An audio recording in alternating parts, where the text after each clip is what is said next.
Mówi się, że za niektóre samochody trzeba zapłacić niezły worek pieniędzy. Dokładnie taki worek pieniędzy trzeba zapłacić za testowany dzisiaj samochód. Nissan Micra K11, który kosztował 1500 zł, a niedawno odbył podróż w Alpy albo do Słowenii. I to bez użycia lawety. Jeśli chcecie, żebyśmy testowali więcej takich budżetowych samochodów, subskrybujcie ten kanał, a my zaczynamy.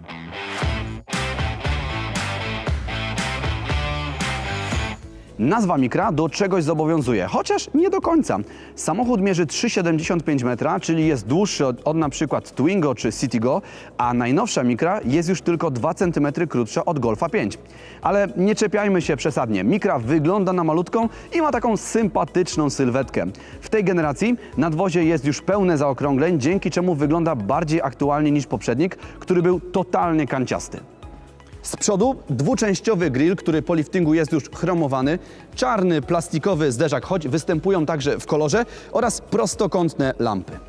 Z boku widzimy małe 13-calowe koła z ładnymi, oryginalnymi nakładkami, czarną listwę, czarną klamkę, czarne lusterka, choć te akurat mogły być też w kolorze. Linia dachu jest poprowadzona płasko, przez co auto nie wygląda zbyt dynamicznie, ale to daje nadzieję na miejsce nad głową. Z tyłu ogromna szyba z wycieraczką, która ma taką niepraktyczną pozycję startową. Ogólnie tył jest taki zaokrąglony, nie ma tutaj projektowych szaleństw. To jest egzemplarz po pierwszym liftingu, który odbył się w 1995 roku. Kolejny, który już widocznie uatrakcyjnił wygląd tego samochodu, był w 1998. Wtedy też zmieniono konstrukcję, zawieszenie oraz poprawiono ogólnie bezpieczeństwo. K11 był dostępny w wersji hatchback 3- i 5-drzwiowy, chociaż można spotkać także wersję sedan, cabrio, a nawet kombi, ale to raczej na rynkach azjatyckich pod nazwą March. Koniec produkcji tego modelu to rok 2002. Egzemplarz do testu udostępnił nam Tomek, także serdecznie dziękujemy i pozdrawiamy. Ogólnie wnętrze Micry składa się głównie z twardych, szarych plastików, ale nie widać po nich jakiegoś przesadnego zużycia, no może tutaj na rączce drzwi. Ale trzeba dodać, że nasz egzemplarz już za 3 km będzie miał równiutkie 200 000.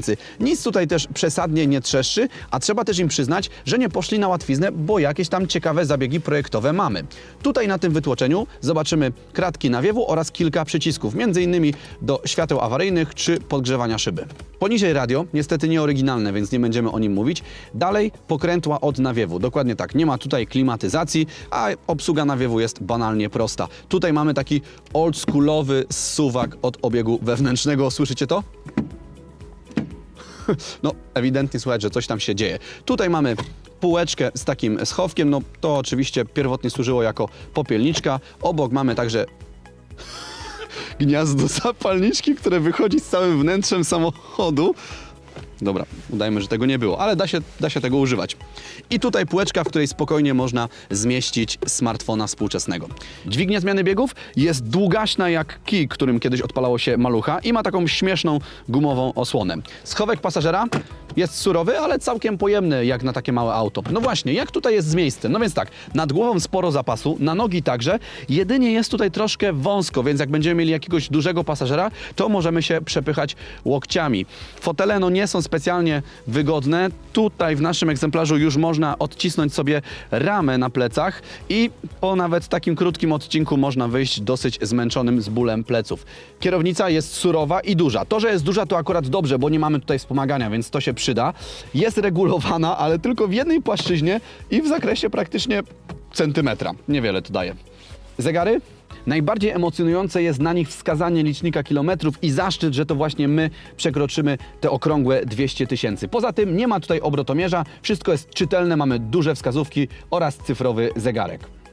Test kubka? No niestety niezdany. Nie ma gdzie go włożyć.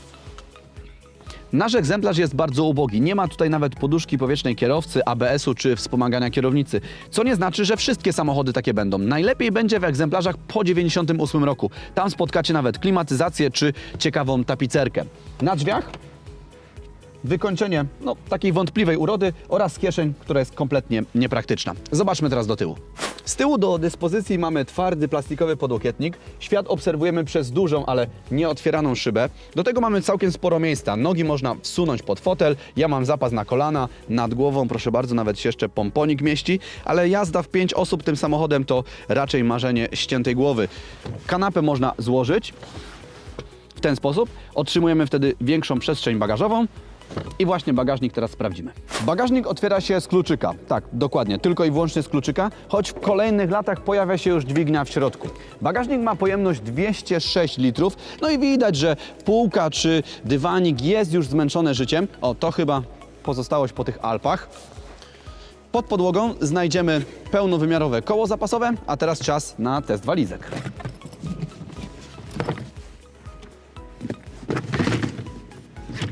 Oto moja propozycja. No tutaj się już kolejna walizka nie zmieści, ale zmieści się kolejna Micra. Czas na jazdę. Uwielbiam jeździć takimi samochodami. Wydają się takie prawdziwe, surowe, rzeczywiste, a do tego budzą we mnie sentyment i wspomnienia o mojej starej Fieście 4. Micra jak na auto, które jest pozbawione wszelkich systemów i udogodnień, prowadzi się całkiem przyzwoicie. Co prawda nie jest precyzyjne, ale spełnia swoją rolę. I na przykład w mieście czy na krótkich trasach nie powinniśmy przesadnie narzekać. Do tego ma świetną widoczność, więc parkowanie będzie naprawdę łatwe. Niestety nie ma wspomagania kierownicy, więc trzeba się trochę nasiłować. Ale kółka są małe, więc nie jest jeszcze tak tragiczne. Ważne, żeby robić to w ruchu. Do tego, jeśli chcesz wozić ludzi, na których Ci zależy, to raczej szukaj egzemplarza z poduszkami oraz ABS. Na szczęście ja jadę sam. Zawieszenie na dziurach radzi sobie przeciętnie. Mamy tutaj prosty układ. Z przodu kolumny MacPhersona, z tyłu belka sztywna. Nasz egzemplarz z roku 1997 z silnikiem 1.0 o mocy 55 koni mechanicznych przyspiesza do 100 km na godzinę w 15,5 sekundy, czyli tyle samo co Bugatti Veyron. Do 300 km na godzinę. No ale wiadomo, ten samochód częściej będzie jeździł w mieście. Pytanie, czy da się nim na przykład bezpiecznie wyprzedzić rowerzystę? Sprawdzę to w teście elastyczności. Od 60 do 90 km na godzinę na czwartym biegu. Gaz do dechy. Wynik to 12,1 sekundy. Tragedia, ale dam mu jeszcze szansę i ten sam test zrobię na trójeczce.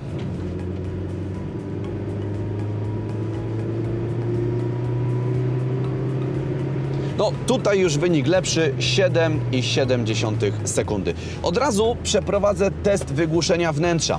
Na autostradzie przy prędkości 140 km na godzinę decybelomierz wskazał 73,5 decybela. Teraz jeszcze test przy 90 km na godzinę. A tutaj wynik to 67,4 decybela. Za to teraz będzie pozytywnie, spalaniem. Tego tematu Micra nie musi się obawiać.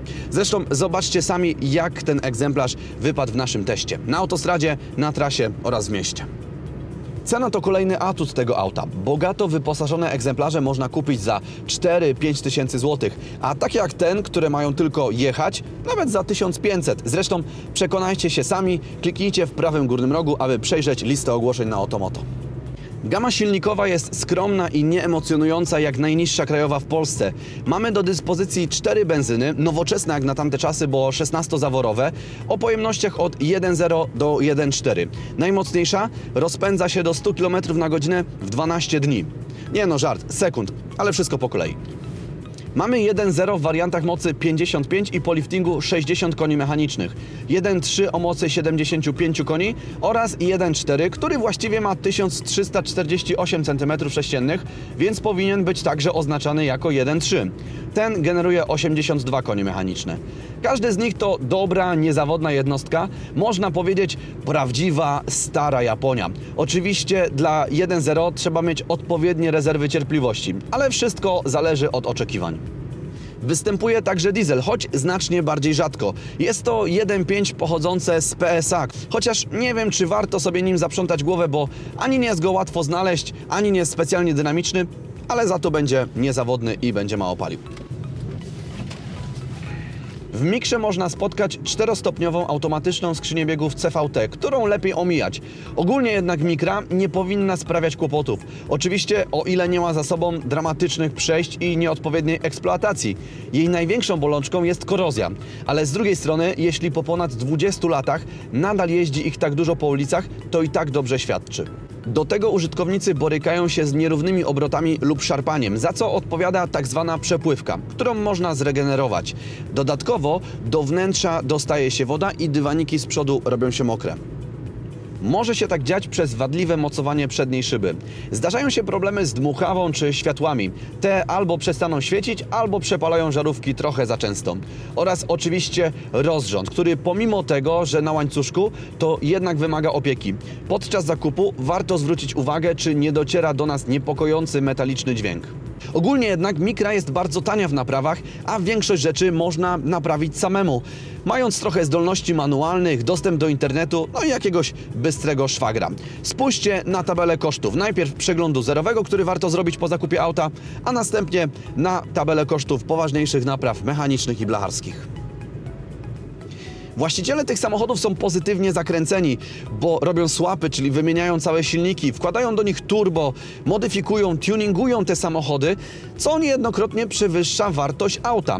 Ale myślę, że jest to fajna nauka i zdobywanie doświadczenia do wejścia w tę szeroką dziedzinę motoryzacji, jaką jest tuning. Jako ciekawostkę można wspomnieć wersje specjalne Micry, na przykład Bolero, nazywany także Nissan Verita, który był luksusową odmianą sprzedawaną na niektórych rynkach aż do 2007 roku. Do tego Super S, który występował tylko z 1.4 i ogólnie rzecz biorąc był na dużym wypasie. K11 było także pierwszym japońskim autem, które otrzymało tytuł Europejski Samochód Roku. Czas na podsumowanie. 3 rzeczy, które spodobały nam się w tym modelu. Po pierwsze, niezawodne silniki benzynowe. Po drugie, niskie koszty eksploatacji i zakupu. I po trzecie, to jest idealne auto na miasto, o które nie musimy się martwić. 3 rzeczy, które mogą wkurzać w Mikrze. Po pierwsze, podatność na rdze. Po drugie, niski komfort podróżowania. I po trzecie, w takich egzemplarzach jak nasz, poziom bezpieczeństwa jest znikomy. Dziękuję Wam za oglądanie. Pamiętajcie, aby subskrybować ten kanał, aby nie przegapić kolejnych filmów. Włączcie także notyfikacje, napiszcie komentarz, zostawcie łapkę w górę. No i widzimy się w niedzielę o 20:00 podczas odcinka Ekstra. Do zobaczenia, cześć!